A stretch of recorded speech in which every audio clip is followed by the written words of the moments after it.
A lonely forest steeped in darkness, where the rustling of leaves and the soft sounds of animals made the stillness of the night more eerie.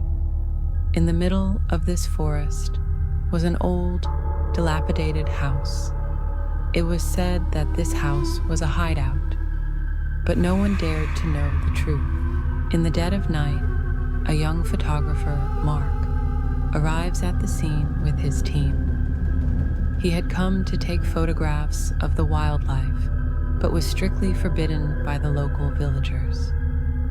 According to him, this place is the abode of the devil. The animals living here are not ordinary. They are devilish creatures. Mark and his team camp inside the forest. As the night deepened, they noticed a strange smell, like something rotting. Suddenly, a terrifying scream was heard from far away. Everyone in the team was horrified, but Mark dismissed it as a prank. The next day, Mark and his team started heading home. The windows of the house were broken.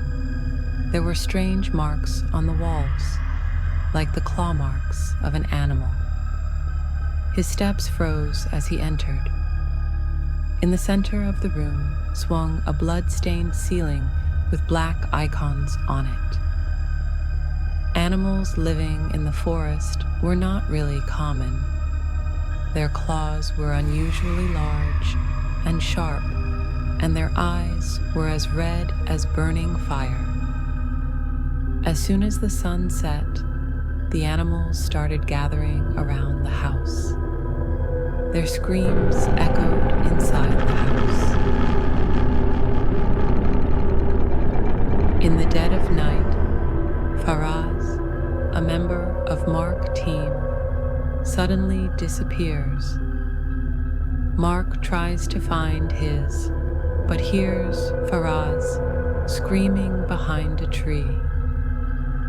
He ran to him, but only saw bloodstains and a bruise.